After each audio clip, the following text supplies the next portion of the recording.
Hey, this is Tyler Franklin with Elevated Ag Systems.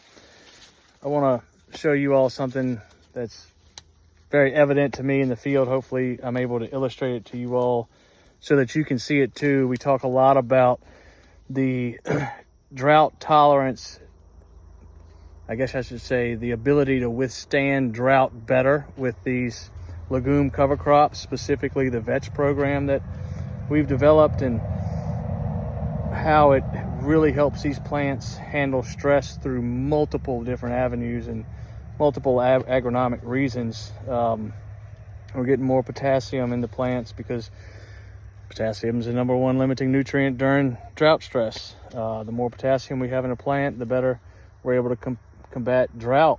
We're keeping more moisture in the soil. We're building that soil structure and soil profile through the roots of these legumes. At the end of the day, we're getting more water into these plants.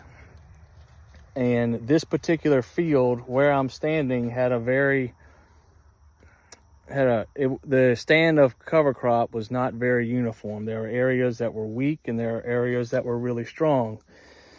And you can see the weak areas from the strong areas based off of how much fodder is still on the ground. So we have not had any rain since the last week of July. It's now the first week of September. The corn crop had a great start right on up until the end of July where the water cut off. So some of these plants in these weaker areas are prematurely dying. This soil type is the same. Everything is uniform in this particular field. Hybrid, fertility, compaction, it's all the same except for the stand of cover crop. So if you look down here, you can see some vetch vines that are still here. You can see how dry the ground is. You can see there's a little bit of soybean stubble left.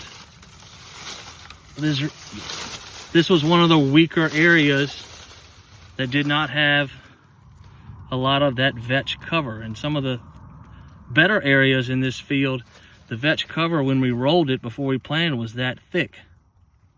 This was not one of those areas. This was extremely thin. You can see how the corn plants died before black layer because they ran out of moisture. We still have good yields here. This is still 200 plus bushel corn. That's a stink bug damaged here.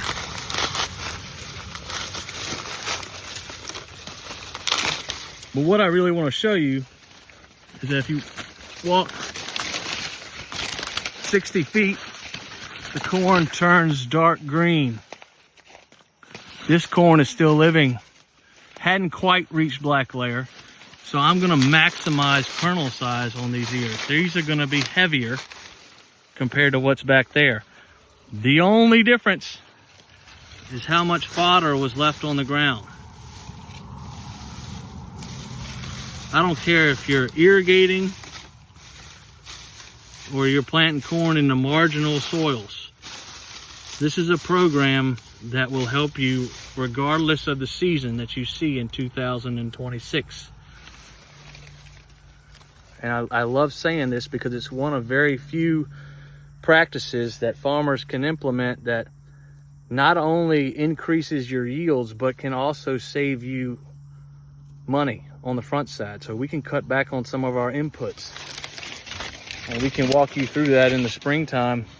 But if you don't seed it now, this fall, before the 1st of November, you don't have an opportunity to see this next summer. And this right here, even on a good season, is still going to have a 10 to 15, maybe even a 20 bushel advantage. And we cut way back on nitrogen and potassium in this particular field based off of our biomass samples. But this is very evident and very easy for me to see. You see how dark green these plants are. They're still finishing, still adding weight to each kernel right now. You can see the thatch that was there.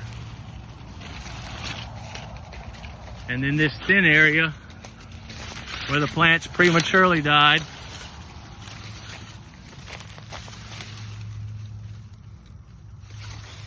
This stuff works. Try it on 50 acres. Seeing is believing.